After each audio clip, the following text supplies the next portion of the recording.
Hello and welcome to the Consistency Project with E.C. Sinkowski. My name is Patrick Cummings, and every episode I have the distinct privilege of presenting EC with a question on subject matters that range from nutrition to fitness to the choices we can all make to live a healthier, more functional life.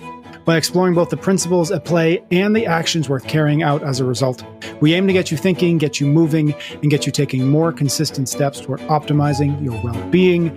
Thank you as always for tuning in. And how are you doing, EC? I'm awesome. Thank you. Today we're going to talk about, maybe it's controversial. I don't know. We'll find out, I guess. We're going to talk about biohacking, quote unquote biohacking, as you lovingly refer to it as other shades of gray. Yes. And I'm excited to talk about this. I think it's safe to say, it's fair to say that there was a period in my life, early CrossFit days, when if you did something that you labeled as biohacking or life hacking or some other version of hacking, I was interested. I think perhaps I've grown out of that because probably I bought too many things that never actually did anything. And I finally was like, I'm going to stop. I'm going to stop buying these things that are purporting to save me from, I don't know, myself. So that's what we're going to talk about today. Before we do, though, something new that you've been working on, something that you want to let folks know about is a corporate wellness program. What do people need to know about that, and how can they reach out or how can they get a hold of you to talk about it more if it seems interesting? Totally. Yeah. If people want to do the 800 gram challenge with their company, corporate wellness group, let's talk, right? I mean, and I have done it in different formats and different groups have done it before, but I've been able to switch to a platform in a way that I think is more suitable for corporate wellness than previous. And so, yeah, it's essentially the idea of just doing the 800 gram challenge, kind of the 30 days program that I have for individuals, but we can do it in a way that's more custom for your group, maybe some webinars, get some interaction, all of that stuff. What would you say if I made you narrow it down to one thing? What would you say the value to a business, a corporation, or why would you want them to do that? What is the value to them, to their people, for doing something, even if it's not this, but doing some kind of corporate wellness? Yeah, I mean, healthy employees are productive employees, right? It does save their bottom dollar, and I don't just mean in doctor costs. I mean, it also means their work efficiency. So, 100% value. Let's dive into this biohacking thing. You posted on Instagram at some point. You called biohacking well-marketed pseudoscience ideas whose biggest asset is the placebo effect. You're swinging some punches there. I am. I mean, that was sort of my own, definition, I guess, if you will, kind of, come up with. Healthline describes biohacking as this kind of do-it-yourself biology. It's this idea of these small incremental changes that you kind of self-experiment with the intention to be making these small improvements, always bettering your health and well-being. And we're going to get into it for sure, but it really comes down to this, just a lot of unproven scientific ideas and this search of basically an undefinable endpoint, that we broadly just put under optimization. And there's a lot of gray there. It's a lot of shades of gray. And so we just have to sort of dive into that. And what do we really mean and what are we really chasing with it? All right. So what's interesting about that to me is that your company is called Optimize Me Nutrition. And so clearly you've got optimization, like there's something in there, right? And so where or what, like, how do we get into this conversation about why maybe biohacking is action without optimization? I don't know if that's the right way to put it, but where do you see it going wrong, or how do we get into this conversation so that we can start to understand why you see it wrong?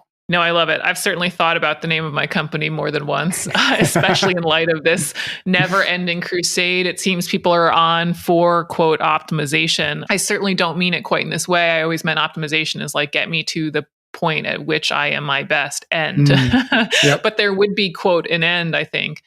But I think what's really problematic about this just general concept of optimization is discerning optimization from what is truly clinically significant. And clinical significance is a concept that you have to understand when you're looking at all this health and wellness stuff. Clinical significance means, does the treatment, does the supplement, does the protocol, does whatever it is that you're doing, testing, does it have any meaningful value? Okay. And so then it becomes, okay, well, what is meaningful, right? In terms of nutrition, I mean, clinical significance to me would mean, does the protocol, whatever you're testing, prevent or reverse disease and death, right? Like, does it reverse a disease that exists right now, or does it clearly prevent more death? In terms of weight, like, does it actually result in pounds lost or gained if you're doing a mass gain program? In terms of performance, does the protocol actually put more pounds on your back squat, right? But going back to this health outcomes idea of death and disease, I mean, what else do you really care about? And I think what happens in terms of this name of quote optimization is that we stop focusing on those outcomes and we get more fixated on this health marker idea. Like, I'm going to make a health marker be a certain specific value. And then if I continue to make this health marker a more quote optimal number, I will continue to improve my risk against death and disease. And no, that's not true. I mean, yes, health markers do help us diagnose disease, but they also have many ranges where they're just estimates of risk. And there is a point at which changing that health marker has no further bearing on your risk for death or disease or weight loss or performance or whatever this outcome is that you want. And I love the speeding analogy, and we've used it before, but I love the speeding analogy for understanding risk.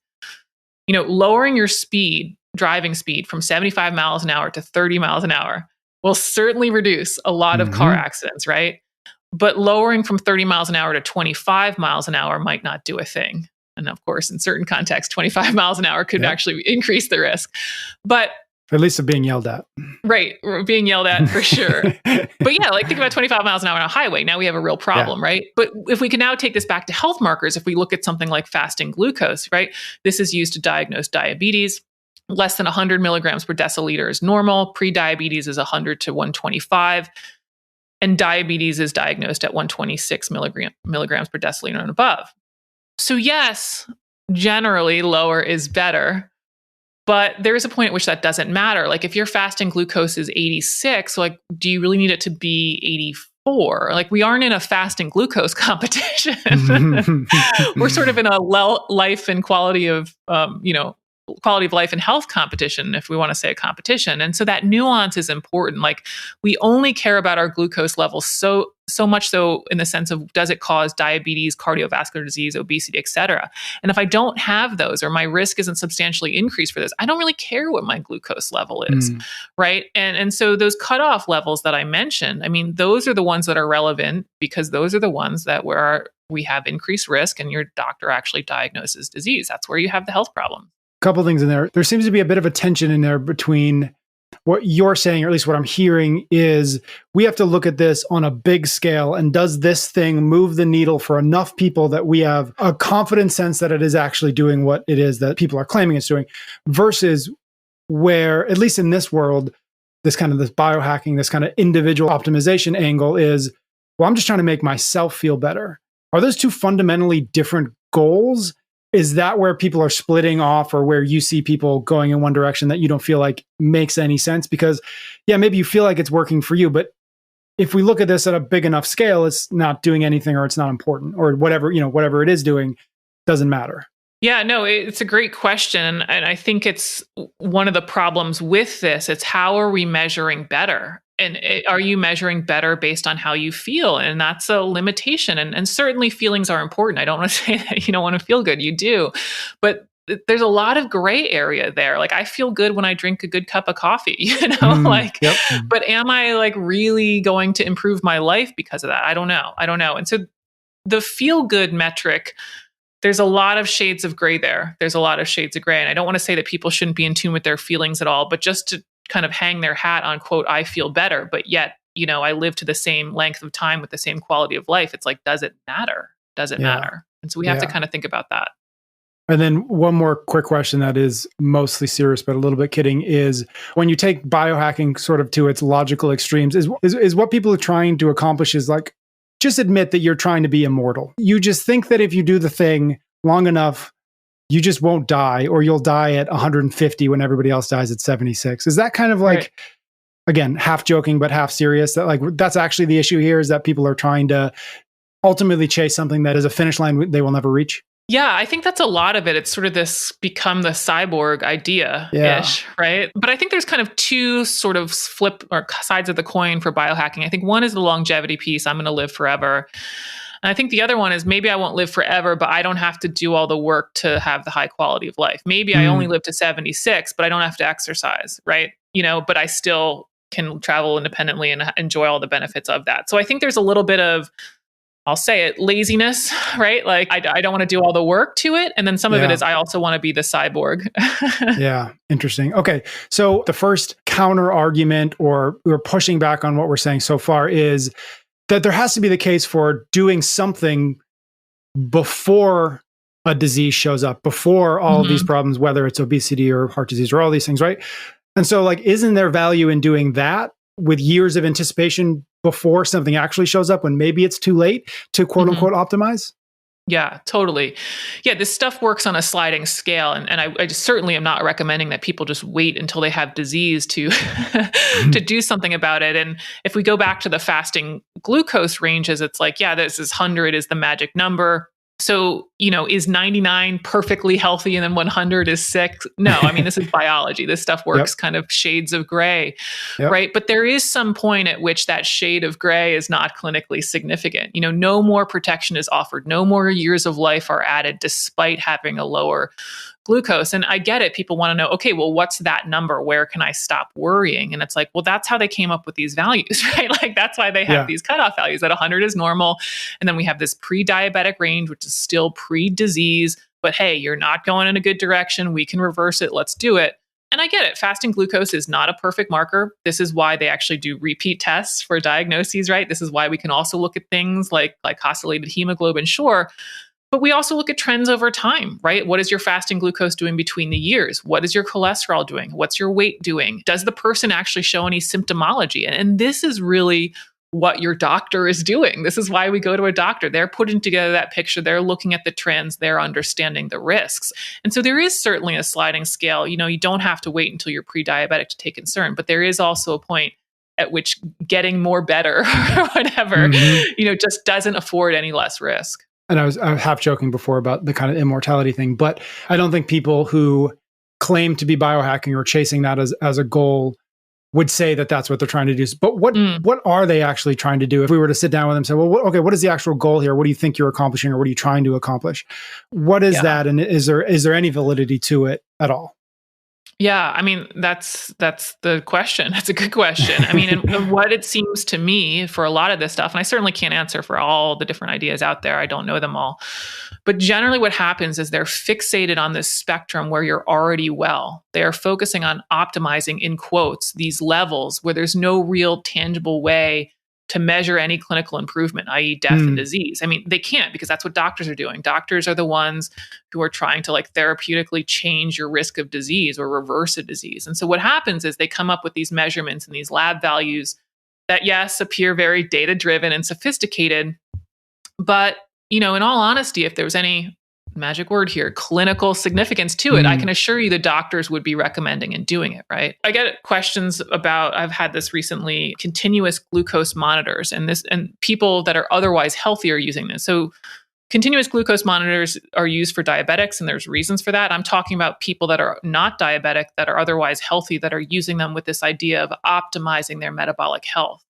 And look, I mean, that's what fasting glucose is telling you. If your fasting glucose is normal, then we don't need to do any more further optimization. And of course, again, we're going to look at trends over time. We might look at some other markers, because fasting glucose might not be the perfect marker, but muddling around in this level of normal is just not clinically relevant, And again, we have some exceptions.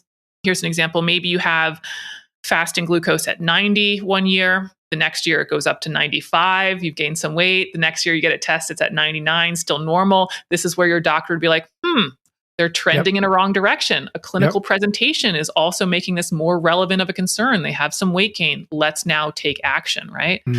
And so that's where we have to keep this clinical picture, clinical significance in mind. But yeah, the continuous glucose monitoring stuff, it's like you're muddling around in these areas of just And there's plenty of other stuff that falls in this kind of genre too. The DNA, get your best diet for your DNA tests, and then the food sensitivity test. And it's all under this guise of optimization.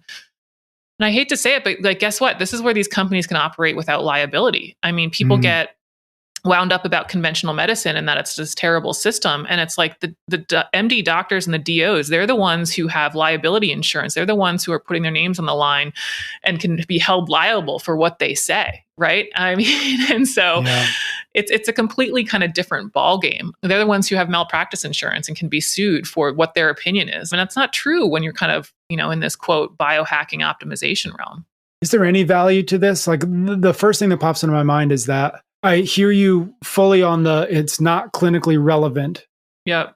But in the back of my mind, I think, well, if the placebo is working, then should we argue with it? Because placebo, on an individual level, a placebo working is just as good as a treatment working, at least broadly speaking, right? Sure. So is maybe can we say, okay, this probably isn't going to fix the wide spectrum of problems that exist amongst the general population, but if it feels like it's working, go for it. Or do you draw the line somewhere like not that far? No, I mean, and this is what makes this kind of hard. There is some level of like no harm, no foul, right? In the sense of like, great, we're trying to optimize a number that doesn't need to be optimized. But if somebody is more stoked to exercise because they get a little readout that says they're like doing great, and it helps them stick to the program, no harm, no foul. I think there is, though, sometimes harm. And I think there is sometimes harm. And I've certainly seen it with myself in terms of food choices as well as others that I've worked with, is it becomes this hyper focus. It becomes this, neuroses. It becomes an anxiety. And this stuff really preys on the worried well. It preys on the type A personality, the person who, quote, wants to get 1% better every day. And I love the general sentiment of that phrase. I don't want us all just sitting around thinking that we're all perfect as we are.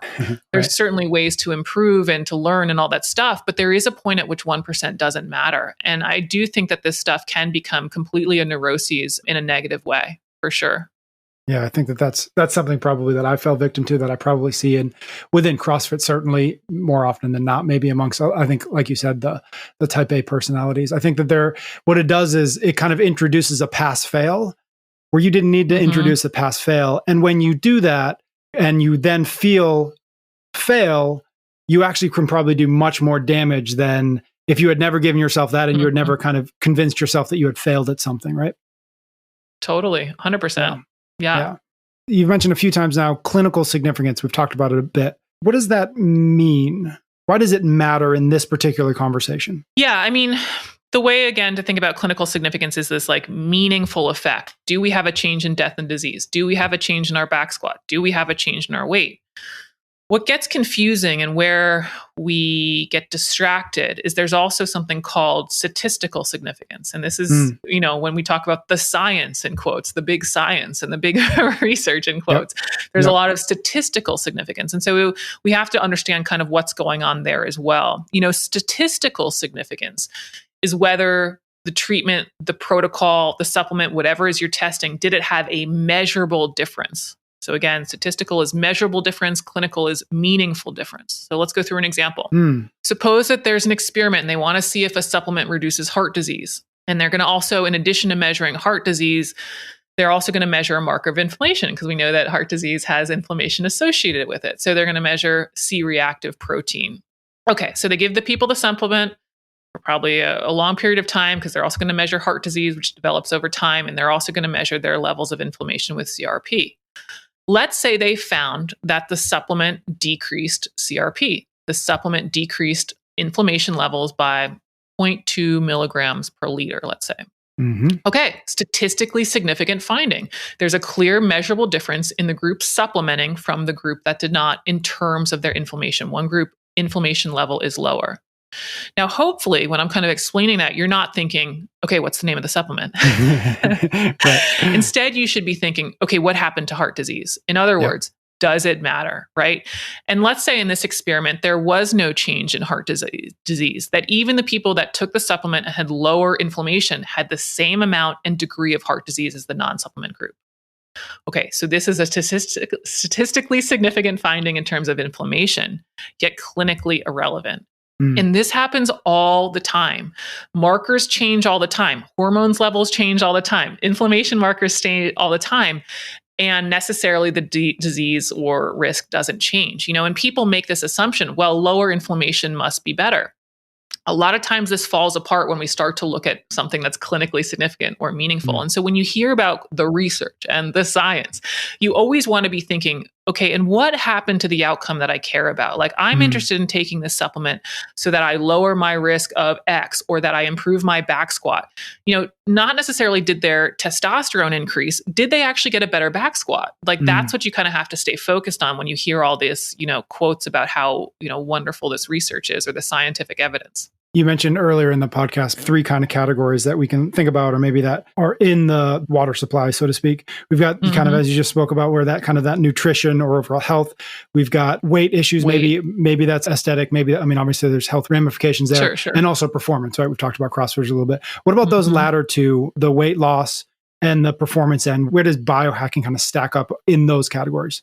Yeah. We have to look at, like, did the thing produce a meaningful outcome? Like in weight, like if you change my weight by half an ounce, I can do that by not, drinking coffee this morning. Like it's not really relevant, right?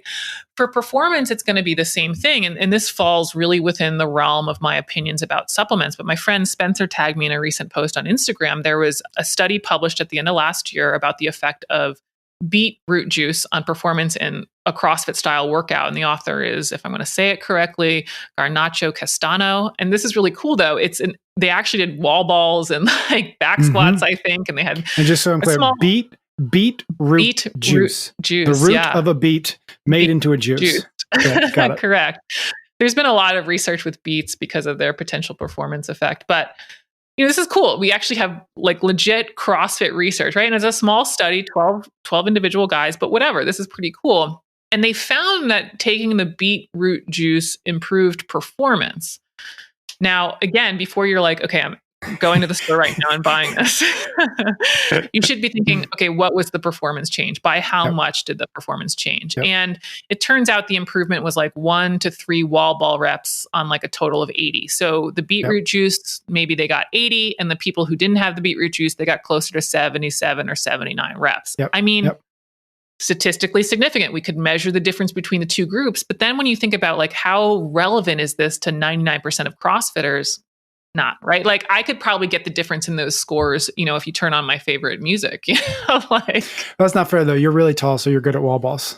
This is true. I also like wall balls, but and this is where I can make the argument for the Matt Frasers and the Tia Claires and the 1%ers, right? Like, and this is why I say about our high-end athletes, like run with the placebo effect, try the supplements. If you feel better, run with it, because you might get the one more wall ball in the performance of your life.